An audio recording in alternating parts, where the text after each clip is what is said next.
mendukung itu dan kami berharap aspirasi panjenengan ini nanti akan kita jadikan patokan diskusi di internal untuk bagaimana di Kabupaten Semarang ini bisa menyusul kabupaten yang sudah melakukan survei KHL secepatnya, sehingga nasib tenaga kerja yang ada di Kabupaten Semarang ini nanti kalau memang nanti memungkinkan gitu, itu bisa segera beranjak baik, betul ya?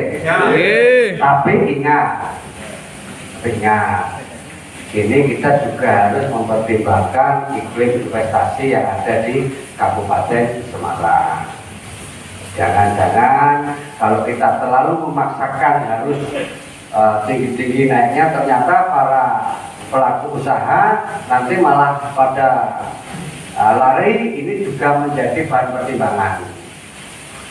Jadi dua-duanya harus kita hitung ini.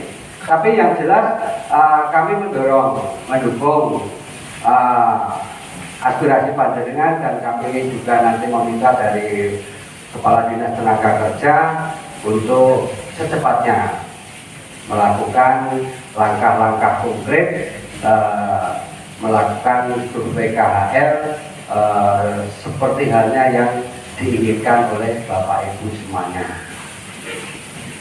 Setuju ya? Kalau ini pun kenaikan di depan. Iya, kalau soal upah memang kita di Kabupaten Semarang ternyata masih kalah ya, urutan ke empat. Semarang, Kendal, Demak. Tapi ini soalnya orang yang berkomisi ini jadi rapat paham.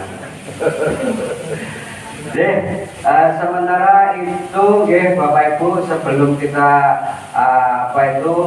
akhiri diskusi, tentunya saya butuh saran-saran masukan dari Pak Ketua Komisi. Monggo Pak Ketua Komisi, monggo. Mohon izin, ini menyampaikan pernyataan sikap dari kami. Sambil duduk aja Pak ya. Terima kasih. Bismillahirrahmanirrahim.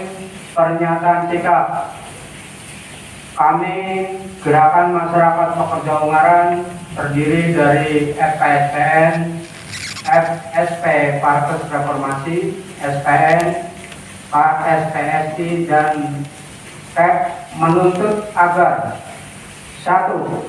Pemerintah harus mematuhi keputusan MK nomor 168/11/2023 dan melaksanakan dengan sepenuhnya amar putusan MK tersebut.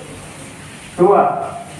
Upah minimum harus mencapai kebutuhan hidup layak dan tidak menggunakan PP 51 tahun 2023. 3. Menolak usulan pemerintah yang disampaikan Menteri Tenaga Kerja tentang pengelompokan nilai indeks tertentu dalam 2 kelompok, yaitu A. Upah minimum padat karya yang nilai alfa garis induk tertentunya 0,2 sampai 0,5. B. Upah minimum padat modal yang nilai alfa garis indeks tertentunya 0,2 sampai dengan 0,8. 4. Bahwa kenaikan upah minimum tahun 2025 hanya ada satu nilai upah minimum berlaku seluruh pekerja tanpa adanya pengelompokan. 5. Bahwa kenaikan upah minimum tahun 2025 kami mengusulkan dengan mempertimbangkan pertumbuhan ekonomi, inflasi, dan nilai indeks tertentu alfa minimal 1,0 serta prinsip proporsionalitas untuk memenuhi kehidupan hidup layak, memenuhi kebutuhan hidup layak bagi pekerja. 6. Tetapkan upah minimum sektoral UMSP dari UMSK yang nilainya minimal 5% di atas upah minimum provinsi dan kabupaten mulai tahun 2025. 7. Struktur dan skala upah harus dituangkan dalam surat keputusan gubernur tentang penetapan upah minimum dan juga penetapan upah minimum kabupaten kota, serta mewajibkan pengusaha untuk menyusun struktur skala upah di perusahaan dengan memperhatikan kemampuan perusahaan, produktivitas, golongan, jabatan, masa kerja, pendidikan, dan kompetensi sesuai amar keputusan MK. 8. Meminta kepada pemerintah memberikan keleluasaan kepada gubernur, bupati, wali kota untuk berkolaborasi dengan Dewan Pengupahan Daerah dalam penetapan upah minimum. Demikian pernyataan sikap kami sampaikan agar diperhatikan dan dipertimbangkan dan dijalankan. Iya, tambahkan ya. Ungaran 20 November 2024, Gempur, KSPN ditandatangani, Parkes ditandatangani, SPN ditandatangani, SPSI ditandatangani, dan F ditandatangani. Matur nuwun. Ini saya terangkan.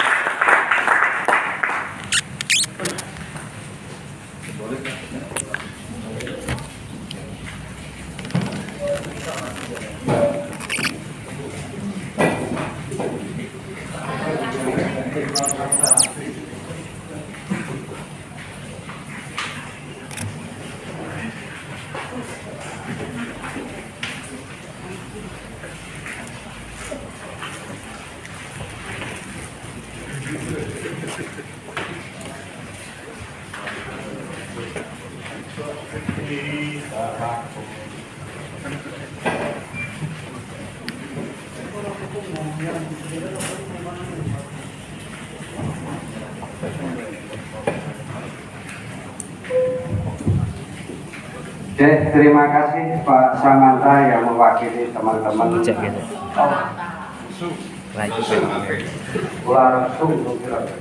Pak Samanta, Sumanta yang sudah mewakili teman-teman dari semua 5 federasi yang ada di Kabupaten Semarang.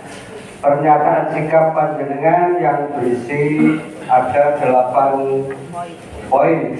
Ini sudah kami terima dan mudah-mudahan acara audiensi yang ternyata rutin jadi setiap tahun atau bahkan bisa 2-3 kali tahun. Mudah-mudahan perjuangan panjenengan yang gigih ini nanti ini bisa menghasilkan hasil yang baik untuk para pekerja yang panjenengan wakili. Dan saya kira diskusi pada siang hari ini cukup ya? Sudah dianggap cukup betul ya? Karena poin-poinnya sudah kita jawab dan nanti akan segera kita rekomendasikan agar supaya ditindaklanjuti oleh pemerintah Kabupaten Semarang. Izin Pak sebelum ditutup. Jadi kami juga minta kepastian terkait dengan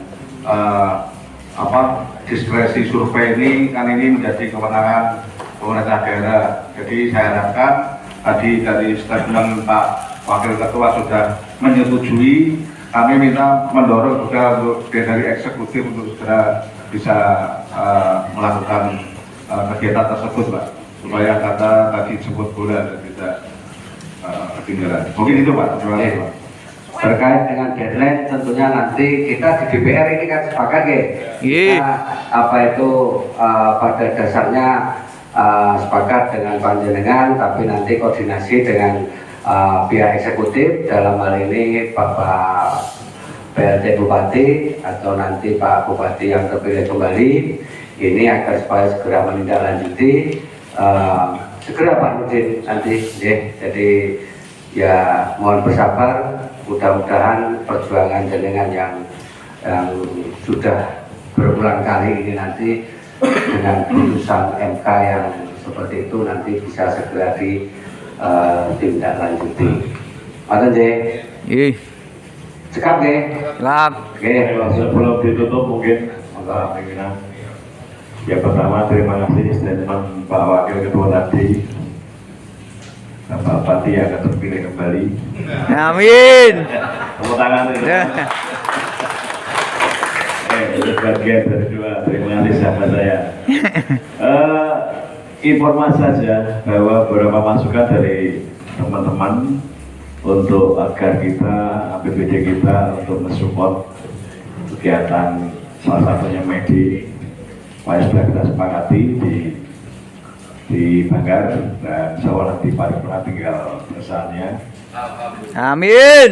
Jadi kalau selama ini tidak ada apa-apa dari kabupaten, nah mulai tahun ini teman-teman sudah bisa ikut membantu. Kemudian juga beberapa program kegiatan ya, pelatihan dan sebagainya yang kemarin kita presiden semua sudah kita sepakati bersama. Itu sebagai oleh-oleh untuk semua untuk Siap.